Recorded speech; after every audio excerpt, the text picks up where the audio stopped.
दोस्तों, क्या आपने कभी सोचा है कि परमेश्वर जो आकाश और पृथ्वी का सृष्टि करता है, वह मनुष्य के बीच एक तंबू में क्यों रहना चाहता था?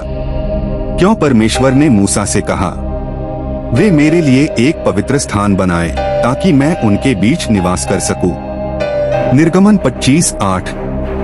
यह कोई साधारण तंबू नहीं था। यह था परमेश्वर की महिमा का निवास स्थान, जहां बादल उतरता था, जहां आग जलती थी और जहां से परमेश्वर स्वयं बात करता था। आज की इस वीडियो में हम जानेंगे मूसा का निवास तंबू क्या था, इसे क्यों बनाया गया, इसे कैसे बनाया गया, पूरी संरचना के साथ, हर वस्तु का आत्मिक और भविष्यवाणी अर्थ, और आज के जीवन में इसका क्या संदेश है। तो वीडियो को अंत तक जरूर देखिए, क्योंकि यह कहानी नहीं, परमेश्वर की योजना का रहस्य है। इस्राएल की प्रजा 400 वर्षों तक मिस्र की गुलामी में थी। वे रोते रहे, चिल्लाते रहे, और परमेश्वर ने उनकी पुकार सुनी। परमेश्वर ने मूसा को चुना। लाल समुद्र फटा, फिरौन की शक्ति टूट गई और इस्राएली जंगल में प्रवेश कर गए। लेकिन सवाल यह था, अब परमेश्वर उनके साथ कैसे रहेगा? कोई मंदिर नहीं, कोई स्थायी शहर नहीं, लोग लगातार यात्रा में। इसीलिए परमेश्वर ने कहा, मैं उनके साथ चलने वाला परमेश्वर बनूंगा। और इसी से जन्म हुआ निवास तंबू, टैबरनेकल। निवास तंबू एक चलता फिरता पवित्र स्थल था। इसे कहा जाता था मिलाप वाला तंबू, गवाही का तंबू, यहोवा का तंबू। यह 3 मुख्य भागों में बंटा हुआ था। बाहरी आंगन, आउटर कोर्ट, पवित्र स्थान, होली प्लेस, परम पवित्र स्थान, मोस्ट होली प्लेस।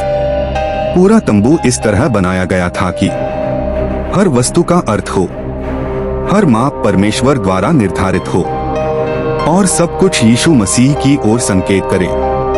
सबसे पहले हम आते हैं बाहरी आंगन में। संरचना, आयताकार घेरा, सफेद मलमल के पर्दे, चारों ओर खंभे, केवल एक ही द्वार। संदेश, परमेश्वर के पास आने का केवल एक ही मार्ग है। होमबलि की वेदी, ऑल्टर ऑफ बर्न्ट ऑफरिंग। जैसे ही कोई व्यक्ति अंदर आता था, सबसे पहले उसे दिखाई देती थी बलि की वेदी। यहाँ पशु बलि दी जाती थी, रक्त बहाया जाता था, पापों का प्रायश्चित होता था। आत्मिक अर्थ, बिना लहू बहाए क्षमा नहीं। यीशु मसीह की क्रूस बलि की छाया। पीतल का हौज, ब्रॉन्ज लावर। इसके बाद याजक आते थे हौज के पास। यहाँ हाथ और पैर धोए जाते थे। सेवा से पहले शुद्धिकरण होता था। संदेश, बलि के बाद भी शुद्ध जीवन जरूरी है। परमेश्वर की सेवा पवित्रता के बिना असंभव है। अब हम प्रवेश करते हैं उस स्थान में जहां केवल याजक जा सकते थे। यहाँ 3 प्रमुख वस्तुएं थीं। स्वर्ण दीपस्तंभ, गोल्डन लैम्पस्टैंड। यह एक ही सोने के टुकड़े से बनाया गया था। 7 दीपक कभी बुझने नहीं दिए जाते थे। आत्मिक अर्थ, परमेश्वर का प्रकाश, यीशु संसार की ज्योति, पवित्र आत्मा का कार्य। भेंट की रोटियों की मेज, टेबल ऑफ शोब्रेड।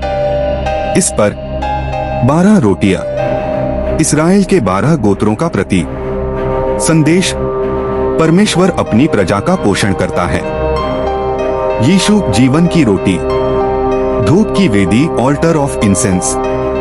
यहाँ सुगंधित धूप जलाई जाती थी। यह प्रार्थनाओं का प्रतीक थी। संदेश, प्रार्थना सीधे परमेश्वर तक पहुंचती है। मध्यस्थता का महत्व।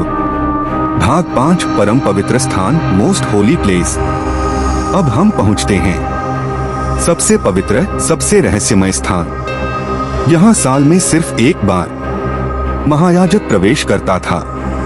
वाचा का संदूक, आर्क ऑफ द कोवेनेंट। इसके अंदर थे मन्ना का पात्र, हारून की छड़ी, व्यवस्था की पत्थर की पट्टियां। ऊपर था कृपा आसन, मर्सी सीट। यहाँ परमेश्वर की महिमा प्रकट होती थी। संदेश: न्याय के ऊपर दया। यीशु हमारा कृपा आसन।